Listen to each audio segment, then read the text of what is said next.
Welcome to a new episode of InsurTech Israel podcast. Today I'm speaking with Yafa Cohen-Yifrach, the CMO of Sapiens, one of our main partners at the Israeli InsurTech ecosystem, an active leader in the fast-growing global InsurTech world.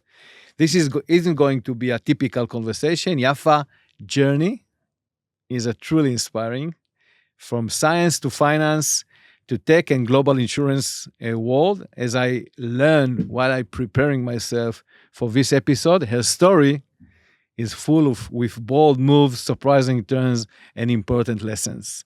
Is there any connection between Victoria's Secret and the insurance world? I'm very happy to speak with you, Yafa, today. This is going to be a fascinating and a very different kind of conversation. So let's start with the first question. Yes. Okay? Of course. So how did you start your journey in the business world, and what were the key moments that lead you into this field?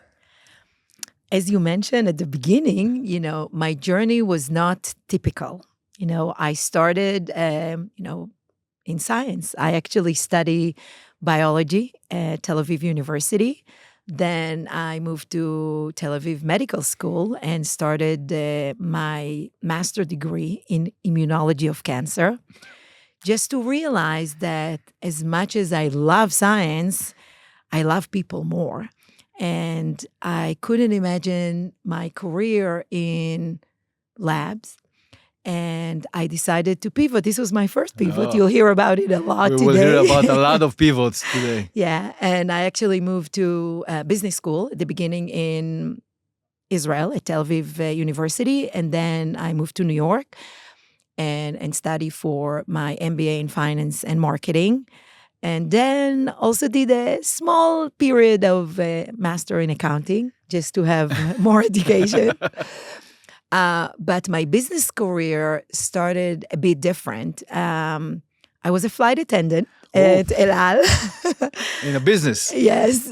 I started first as tourist, as all flight attendants are, and then moved my way up to business class. But it was an amazing experience, by the way, traveling the world, but learning a lot about people, which, helped me later on at my career. My first real job was at Columbia University Hospital, actually. It's kind of funny. They were looking for an analyst, financial analyst with a biology background. Not too many people with this background. And I actually work at a center, alternative medicine center. It was a great experience. But it was just a year. It was kind of like an internship.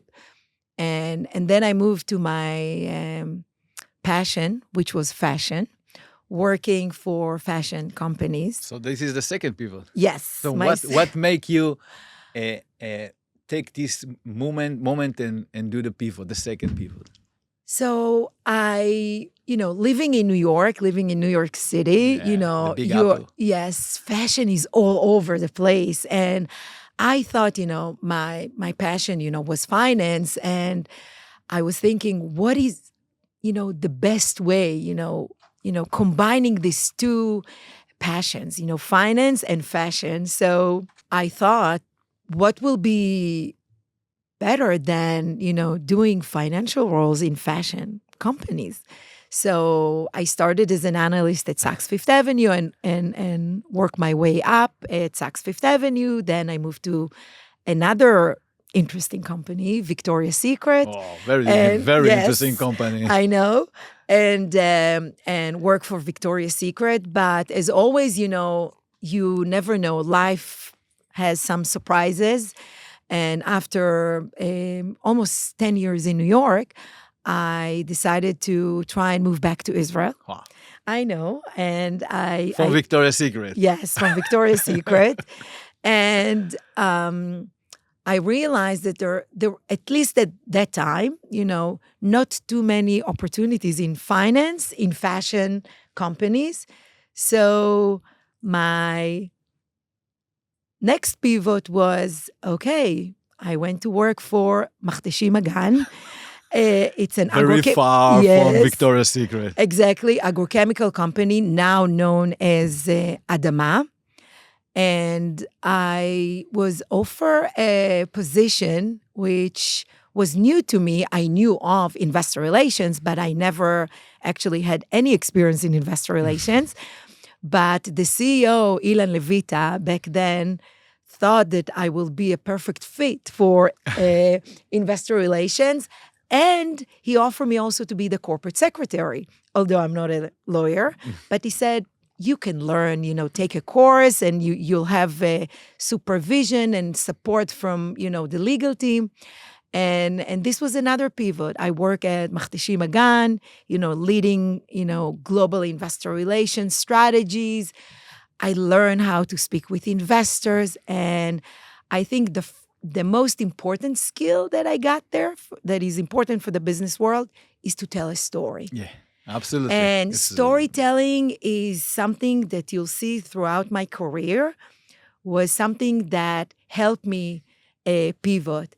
And from there, I continue in investor relations, moved to Strauss, another excellent company, Strauss Group, global, food and beverage company. From Strauss, I moved to a partner. Back then, it was Orange. And it's a different kind of pivots because yes, it's different industries. Exactly. It's so you need that your life will be interesting. I was hoping that my life will be interesting. And I know typically people are so nervous to move between industries. And I see it as a great opportunity to learn, to learn about industries, to listen, to ask questions. And my last pivot, which I think was quite unique, was Sapiens. Because when Sapiens approached me to join the company and lead their investor relations, I thought it was interesting, but I felt it was too small for me. I used to work for, billion-dollar companies, and Sapiens back then was smaller. And I suggested, it was a bold move to actually take marketing also. And you remember, I have an MBA in finance and also marketing. And this was my last pivot, taking a role of a CMO with no experience in marketing. And insurance. And back then, it was insurance, not InsurTech. Yes. So you can imagine people asking me, why? Yeah. Why going to insurance? It's so boring. But this was an amazing career choice for me.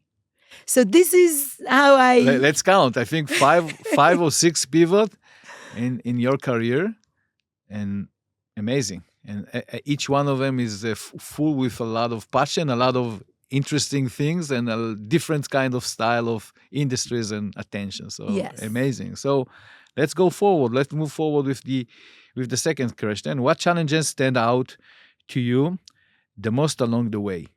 How did you navigate them? So the first, and we start talking about it, is moving between industries. Fashion, agrochemicals, food, telecommunication, insurance. It's quite a challenge. I saw it as an opportunity. Oh. I'm very curious. I love to learn, and I'm not afraid to ask questions. Sometimes people come to the room and they pretend that they know everything. I'm not. I'm like, I always come very humble and ask questions. So this was a challenge, especially coming to insurance, which is a very complex industry. But I was fortunate to work with such an amazing team at Sapiens, with a lot of experience in insurance. Mm-hmm. So I had people that I could learn from. And it's happened all the way, not just in Sapiens? Yes. So you learn from people? You like to learn from people? Yes, because I'm not afraid to ask questions. Okay. I'm very open, and I say, I usually come and say, I don't know a lot about this. Can you help me? Can you help me learn? You need to have a lot of strength and power to say that. And confidence, because when you're confident and you are not afraid to show some weakness, people take it as something that is very positive, and they want to help you. And I see when people come to me and ask for help, I'm so like, I'm open and I'm like, let me help you. Let me share with you, my journey. And typically when I share with people my journey and they see, the things that I've done, they feel open to share also and show weakness. Okay, that's good. Yeah. Especially when you are leading team of experts and in a very complex industry and time Yes. for that industry. And maybe I want to talk about another challenge that I had, starting a role as a CMO with no marketing experience. And this was something that at the beginning I was a bit nervous, but I think that when a company give you a chance to do something, you grab this chance, you're so committed to learn fast. Yes. And I surrounded myself with so many talented people that taught me a lot about marketing. Mm-hmm. And I think today, when I fast forward, 11 years in this role, and I look at my team, I'm so fortunate because they're all amazing experts that teach me every day something new. So this was my second. Fantastic. You didn't mention another challenge is being a woman. Oh yeah. Can you share with us some thought about that? Yes, especially in finance. Yeah. In marketing, it's a bit easier.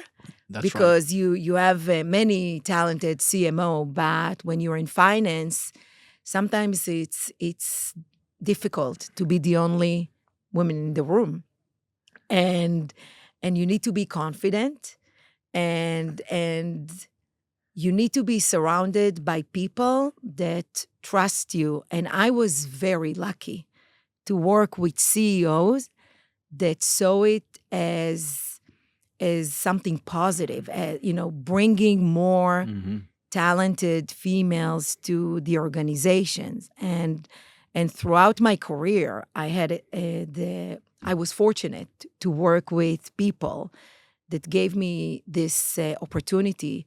But it's not easy. You know, my daughter is in college right now. She's graduating next year, going to the same direction, in finance. And I keep telling her, you are going to be probably the only one, or maybe you'll be two, but you need to be confident and to own your career and to remember that you deserve it. Yes. And this is how I navigated my, being a woman in the room many times. I must say, from my perspective, we're suffering from a very big challenge to recruit or to look for entrepreneurs, women entrepreneurs. It's very hard. It's very hard, and I think there is no other way. No, it's obvious why women cannot be an entrepreneur or don't want to take one step forward.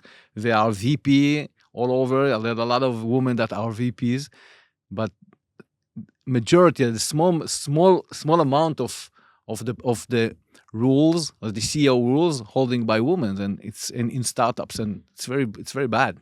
Because I think when you look at the difference between a man and a woman, there are many differences, but we want to check all the boxes.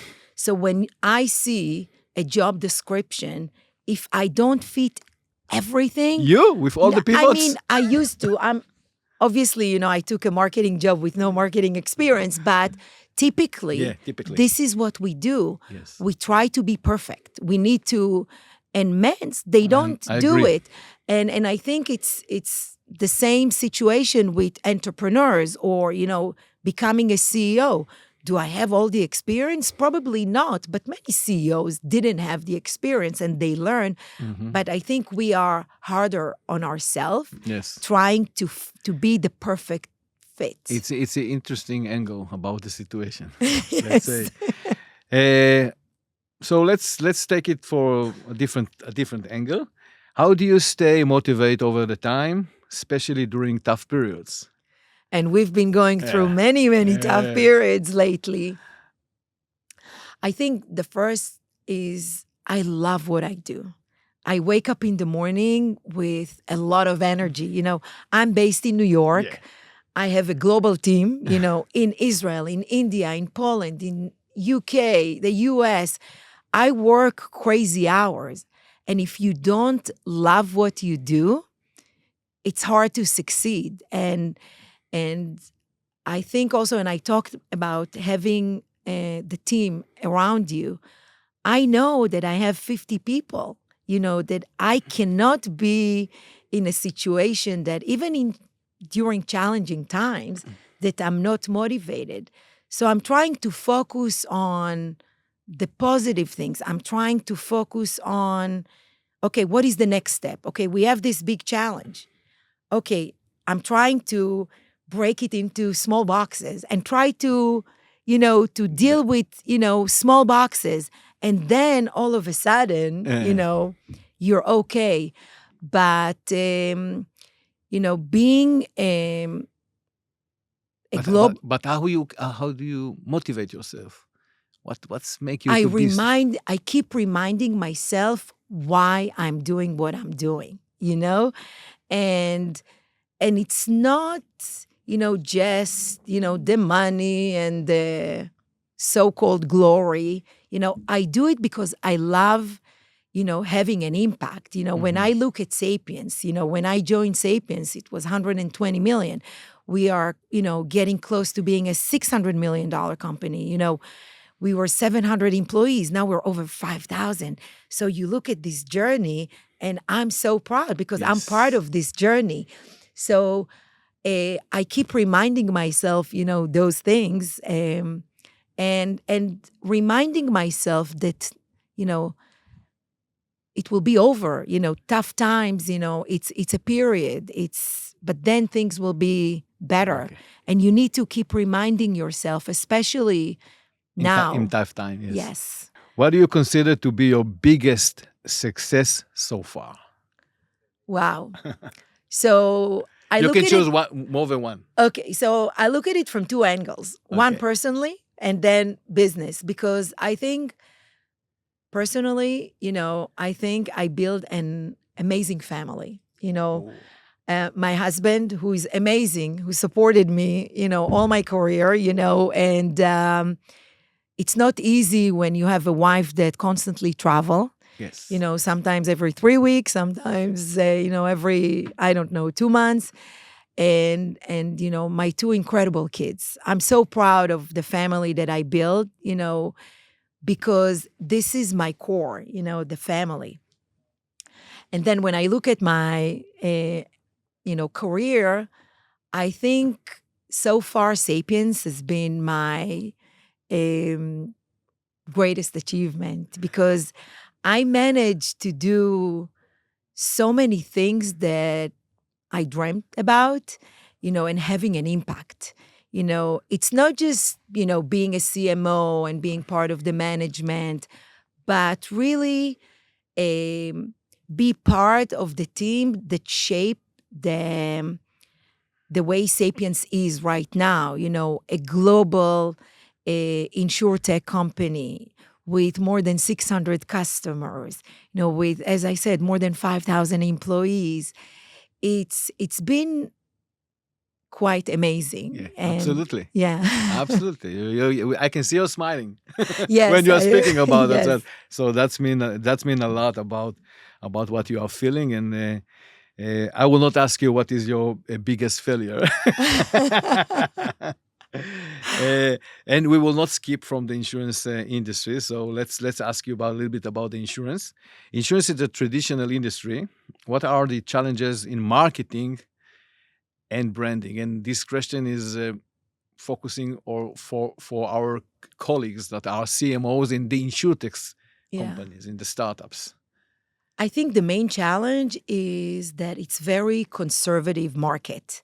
And historically, everything was taking so long, and insurance companies were not rushing to make changes, especially when you are a software company and you're coming with something new. It takes a long time for an insurance company to take these decisions. And this is one of the challenges that I was facing. You're coming to a traditional industry. How do you tell a story? How do you convince insurance carriers that they should take, first of all, a leap of faith in you as a company? And Sapiens is a known, Sapiens has been around for 40 years. I'm thinking about InsurTech, that, these are newcomers and they need to convince them that to take a chance with them. And I think that the key is to understand who you're selling to, understand their pain points, understand the fear, and try to come with a message that will help them see that you see them. Because I see many marketers coming, we're great, we're doing this, our product is amazing. No, think about the person that you're trying to sell. Think about him and, what's his, by the way, aspiration. What he's trying to accomplish as an individual and as a leader in a company, and tailor your message to their needs. And when you make this switch, first of all, you'll see that people are open to listen. And don't try to convince them that you can do everything. Don't try to convince them that you are, that your solution is the best. Everybody say that. Mm-hmm. Try to convince them that you are going to a journey together.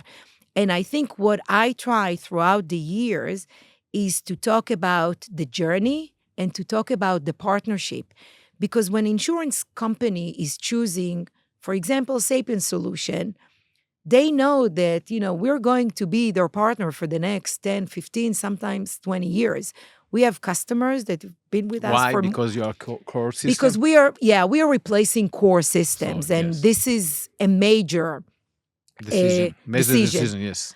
But even if it's not a core system, even if it's something else, you need to convince them that you're doing it together, that you are going to do whatever it takes to help them be successful. Okay. And when you come to the discussion with this approach, it's a journey. It's not going to be an easy journey because we're sometimes going to have challenges, but we will solve them together.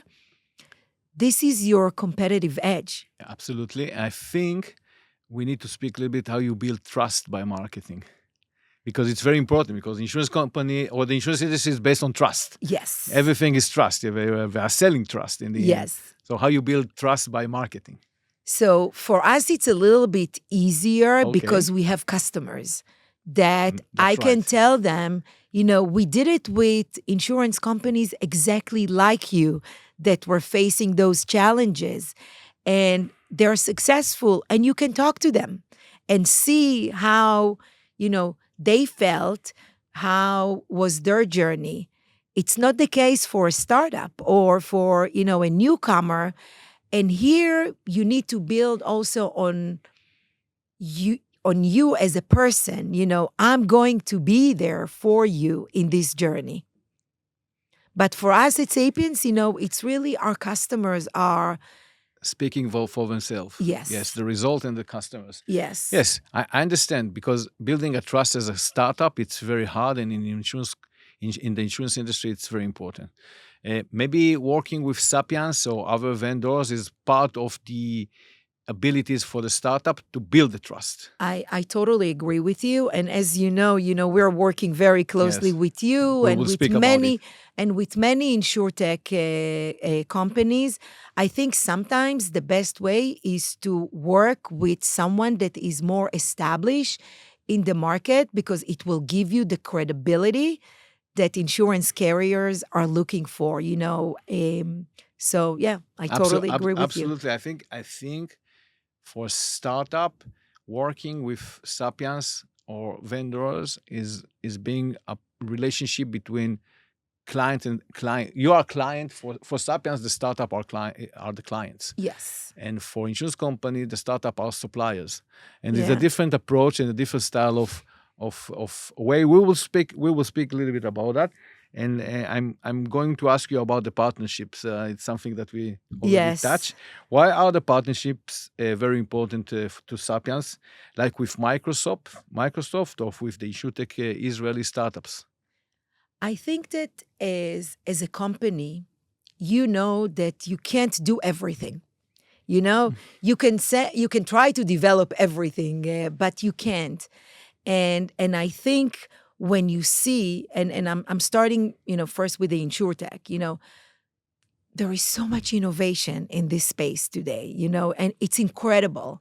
And I think bringing new ideas, new technologies from very innovative InsurTech companies is the right thing for a company like us to do.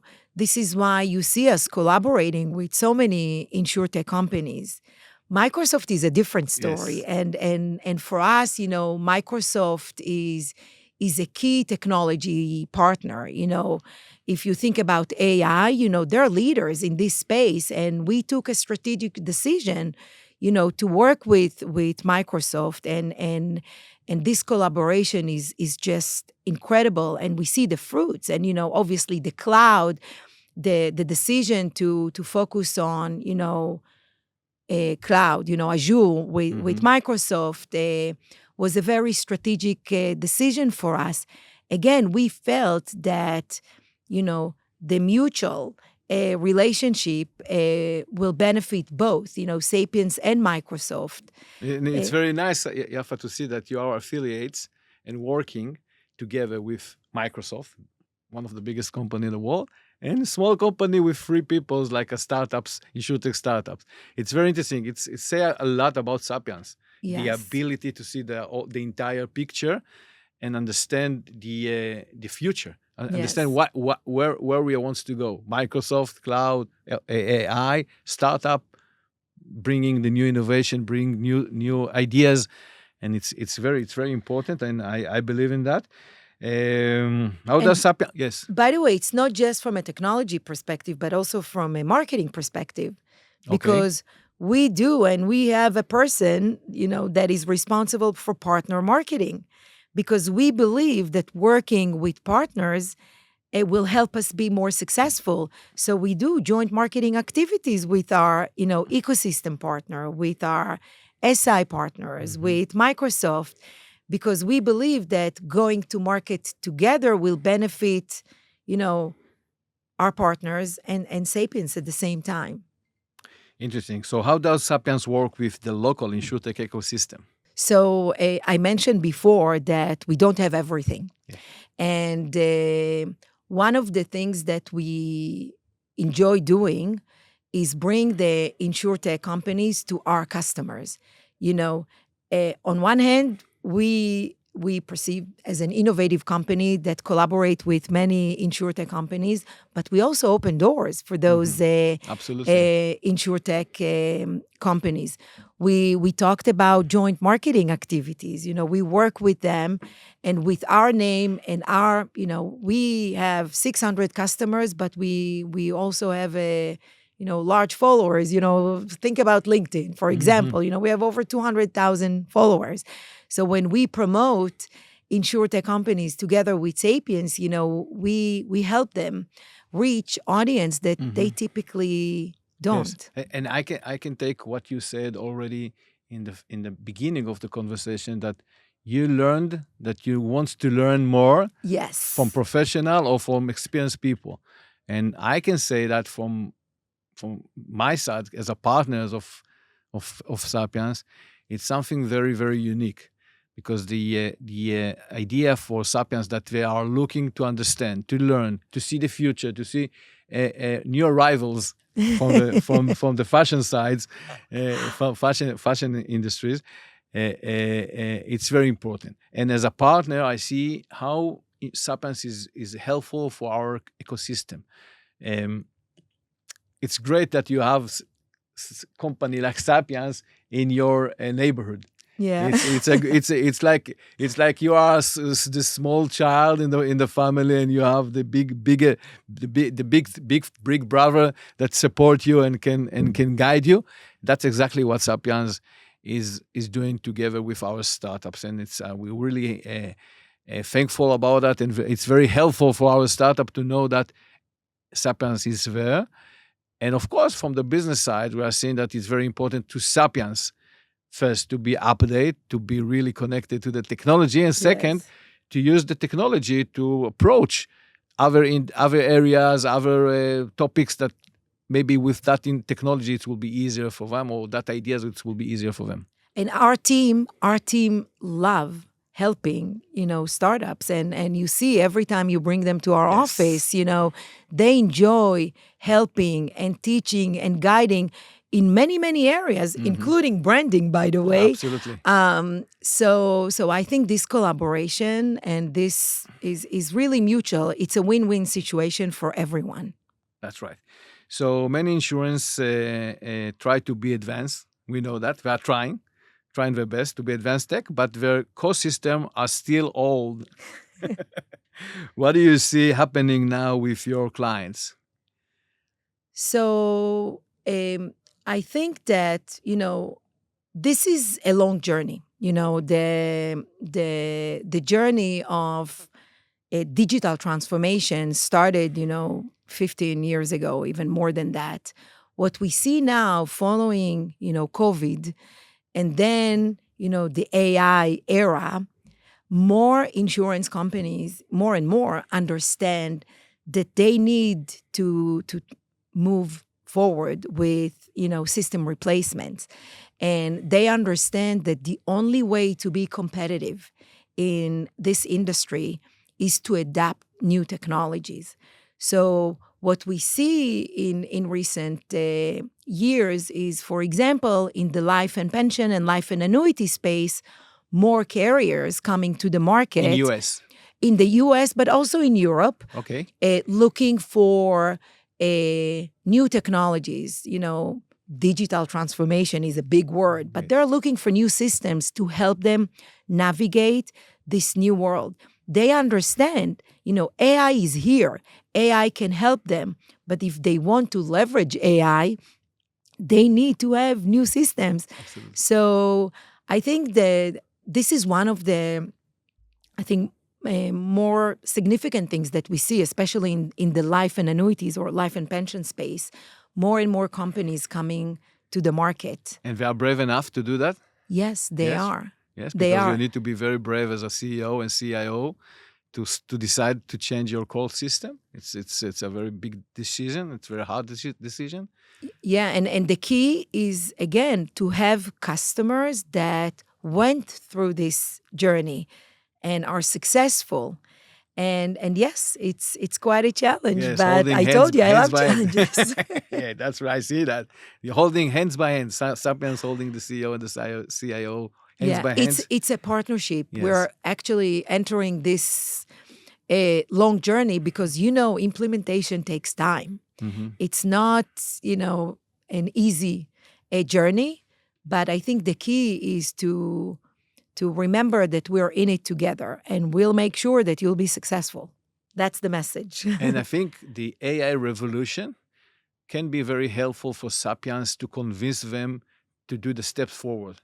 It's helping us, of course, it's helping us, but it's not the only thing. I think it's also the fact that we are in a very, very competitive market. And if you, as an insurance company, want to be competitive, you need to be able to move fast. It's very difficult to move fast when you have technology that is old and preventing you from moving fast. So obviously AI is a trigger, an important trigger, but it's not the only one. But because if you want to penetrate new markets, I remember when pet insurance was starting like years ago, and every year you have something new. Cyber insurance, You have body parts insurance. Yeah. And think about you as an insurance company. You want to launch a new line of business. It's so difficult when you have old system. With new one, Yes. it's a little bit easier. Okay, Kobe, I have a question for you. Okay. How do you think the insurance market will look in 2030? Wow, that's great and very, very tough question and very tough answer. But I believe that the insurance industry will look different. We are seeing that really right now when the AI revolution taking the insurance industry. Right now, it's just in the beginning, but I believe it will take it for a new level, new kind of product, new kind of distribution channels, a new kind of way of the operation from the operation side. So people will still need insurance, companies and of course personal for the personal lines, but they will buy differently. A lot of knowledge about tailor products and the services and the product will be a little bit different, or not a little bit, will be different. What is mean for Sapiens or insurance companies and for the startups? To open the mind. Yeah. To open the mind. I think if you will not be on the train will crush you. You should be on the train. And that's exactly what I'm saying everywhere around the world, that the revolution is coming. We had a InsurTech generation 1.0, and now we arrived to generation 2.0, and I think it's a new step. It's a new generation. And I think that we also need to start attracting different type of talents.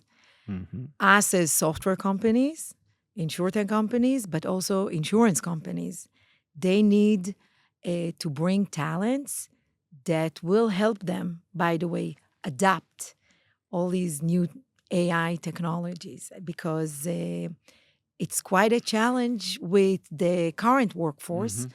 And this is something, by the way, that I hear not just in insurance, in so many industries, attracting the right talents. I agree with you. And if I may ask, may I take it a little bit forward?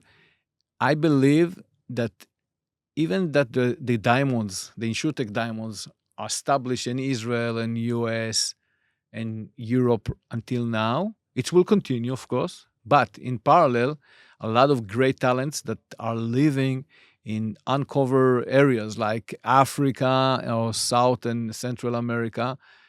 Great talents will be the next diamonds. Yes. Because it will be much easier to operate and to establish and to develop InsurTech solution. You don't need a lot of money when you are using the AI tools, and the marketing will be really different for you or easier for you. And if you want to be in the age of the InsurTech scene, you should be aware that you should be, meaning investors, insurance company, and technology company like Sapiens, you should be aware about the new areas in Africa and in South and Central America and Asia. So from my perspective, the next diamonds, the next lemonade probably will come from Israel, Europe, and US, but and other ones will come from different areas, and it's very important. Yes. Thank you, Yafa. Thank you very much for having me. It was great time, and I learned a lot about you. Very interesting. You made a lot of pivots, and for the entrepreneurs here and for everyone here, don't afraid to do a pivot. I think I count 5 pivots, Yes. big ones, and it's mean that you are really brave, a person, and you have a vision. And you have vision and passion. So together with vision, passion, and not afraid to do pivots, that is the recipe for success. So thank you very much, Yafa. It was great to have you here. Thank you very much.